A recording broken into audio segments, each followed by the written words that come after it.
एक बार एक बंदा जूता खरीदने के लिए किसी शॉप पे गया। उसे 7 नंबर का जूता खरीदना था और उसे उस शॉप पे एक जूता पसंद भी आ गया। लेकिन जैसे ही वो काउंटर पे पेमेंट करने के लिए गया, उसे पता लगा कि वो वॉलेट तो घर पे ही भूल गया है। फिर उसने शॉपकीपर से रिक्वेस्ट किया कि आप मुझे जूते दे दो, अगले दिन आके मैं पेमेंट कर दूंगा। थोड़ा सा हेजिटेशन उस शॉपकीपर को फील हो रहा था उधार देते हुए, लेकिन फिर भी उसने जूते पैक किए और ग्राहक को दे दिए। अगले दिन वही ग्राहक वापस से उस शॉप पर आता है और कहता है कि दोनों में से एक जूता 6 नंबर का है, प्लीज आप उसे चेंज कर दो। तो ग्राहक ने माफी मांगते हुए 6 नंबर का जूता चेंज करके उसे 7 नंबर का दे दिया। उस दिन ग्राहक वॉलेट लेके आया था और उसने पेमेंट भी कर दी। अब आप ये देखिए कि दुकानदार ने कितना समझदारी से काम किया, ना उसने जूते खोए ना कस्टमर। इसे कहते हैं प्रेजेंस ऑफ माइंड। गाइस, आपको ये सुन के कैसा लगा कमेंट सेक्शन में जरूर लिखिएगा और ऐसे अमेजिंग वीडियोस के लिए शेयर, सब्सक्राइब एंड लाइक। मिलते हैं अगली वीडियो में। जहां एक और सिर्फ दिखावे के लिए इंडियन शादियों में ज्यादा खाना बना लिया जाता है, चाहे वो खाना बाद में फेंकना क्यों ना पड़े, वहीं इजिप्ट की शादियों में शादियां रेस्टोरेंट में होती हैं। वहां पर लोग आते हैं, अपनी टेबल को बुक करते हैं, जितना खाना है और जो खाना है वो ऑर्डर करते हैं। लेकिन सबसे मजे की बात यह है कि अपने खाने का बिल वो खुद ही पे करते हैं, क्योंकि वो ये चाहते हैं कि जिस परिवार में शादी है उस पर ज्यादा बोझ ना पड़े। वहीं इंडियन शादियों में एक बाप या तो दिखावे के लिए या फिर समाज क्या कहेगा इस डर से अपनी जिंदगी भर की पूंजी शादियों में लगा देता है, जबकि वो दिखावे में खर्च किया गया पैसा नवविवाहित जोड़े की नई जिंदगी के लिए काम आ सकता था।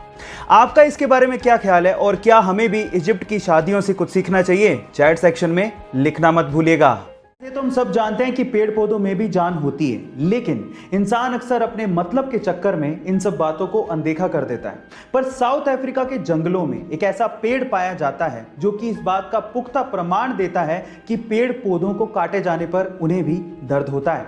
जी हाँ गाइस, उस पेड़ का नाम है ड्रैगन ब्लड ट्री, जिसे काटे जाने पर या जिसकी डाली टूट जाने पर उसमें से लाल रंग का खून बाहर निकलता है। और इस फिनोमिना को देखने के लिए दूर दूर से लोग आते हैं। कुछ लोग इसे मैजिकल ट्री भी कहते हैं, क्योंकि इंसान के खून में होने वाली बीमारियों को इस ट्री से निकलने वाले ब्लड से दूर किया जा सकता है। गाइज, है ना अमेजिंग फैक्ट? ऐसे ही अमेजिंग फैक्ट्स के लिए यूट्यूब पे हमारे चैनल को सब्सक्राइब कर लीजिए और अगर आप इंस्टाग्राम पे देख रहे हैं तो मुझे फॉलो करना मत भूलिएगा। मिलते हैं अगली वीडियो में। क्रिकेट के वनडे मैचेस को तो आप लोग जरूर देखते होंगे। चलो इसके बारे में एक इंटरेस्टिंग फैक्ट पूछता हूं। अगर मैं आपसे सवाल पूछूं कि पूरे क्रिकेट इतिहास का पहला वनडे कब और क्यों खेला गया, तो आप लोग क्या जवाब देंगे? चलिए मैं आपको बताता हूं। पूरे क्रिकेट इतिहास का पहला वनडे मैच 5 जनवरी 1971 को ऑस्ट्रेलिया और इंग्लैंड के बीच में मेलबर्न में खेला गया। और उसके पीछे का रीजन ये था कि ऑस्ट्रेलिया और इंग्लैंड के बीच में एक टेस्ट सीरीज चल रही थी और उसका तीसरा टेस्ट एक्चुअली बारिश की वजह से पूरी तरह से धुल गया।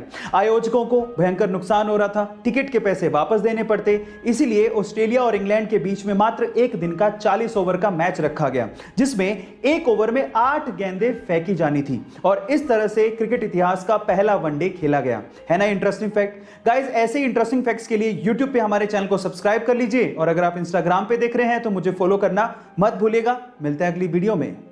जिसके घर पे बच्चे हैं वो ये बात बड़े अच्छे से जानते हैं कि आजकल के बच्चे बड़े स्मार्ट हो गए हैं। अगर किसी एक बच्चे को दूसरे के कंपैरिजन में थोड़ी सी भी कम चीज मिल जाए तो वो माँ बाप पे तुरंत पार्शियलिटी का इल्जाम लगा के झगड़ा करना शुरू कर देते हैं। मैं ठीक बोल रहा हूं ना? और अगर ऐसे सिनेरियो में आपके घर पे कोई एक खाने की चीज कम हो और आपको 2 बच्चों में बांटनी हो, तो आप कैसे बांटोगे? क्या कोई तरीका है आपके पास? चलिए मैं आपको एक सिंपल तरीका बताता हूं। आप उस खाने की चीज को किसी एक बच्चे को दीजिए और उसे बोलिए कि उसे 2 बराबर पार्ट्स में डिवाइड करें और दूसरे बच्चे को पहले पीस उठाने को बोलिए। ऐसे करके दोनों बच्चों में कभी झगड़ा होगा ही नहीं और आप पे पार्शियलिटी का इल्जाम कभी नहीं लगाया जाएगा। गाइस, ऐसे ही अमेजिंग फैक्ट्स के लिए यूट्यूब पे हमारे चैनल को सब्सक्राइब कर लीजिए और अगर आप इंस्टाग्राम पे देख रहे हैं तो मुझे फॉलो करना मत भूलिएगा। मिलते हैं अगली वीडियो में।